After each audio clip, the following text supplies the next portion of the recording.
Hello, I'm Tod Brody, flutist for Earplay. Earlier this year, the programming committee of Earplay brought this powerful and challenging work to my attention, inviting me to learn and perform it. I've been very grateful to have this as my late summer project and to have brought it to fruition with this video recording. Jean-Pascal Chaigne's hymn for solo flute is the first in a series of hymns for a variety of instruments, some solo instruments, some in twos and threes. They take their names from the Hymns to the Night. It's a series of poems by the 18th century German romantic philosopher-poet Novalis.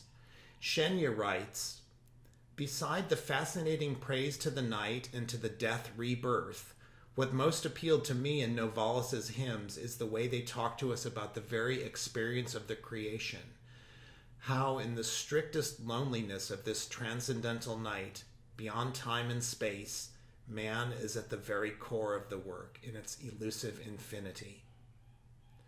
In exploring and in learning this work, I was able to draw on my knowledge and familiarity, having played a great deal of French music of the second half of the 20th century.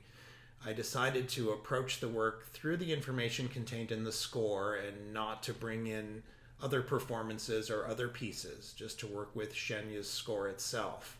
I really love that kind of exploration, trying to find answers to basic questions like, what does this music want to sound like? What does it have to say? What does it have to say to me? Working to pull the music off the page and put it into the air. The piece opens in an atmosphere of spaciousness, almost of stasis. A very slow, almost imperceptible pulse underlies. This, I think, is the music that dwells in that loneliness of the transcendental night that Chaigne refers to.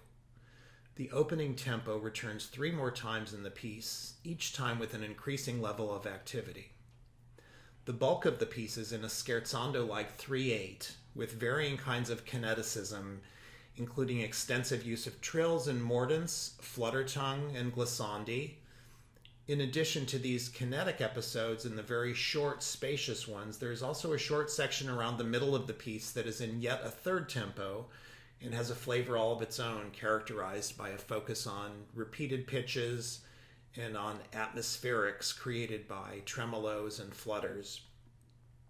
Chaigne uses the entire range of the instrument and is especially adept at effectively creating variety and expressive value with a huge dynamic range, and with the use of coloristic effects, harmonics, the aforementioned fluttertongue and glissandi, trills and shakes.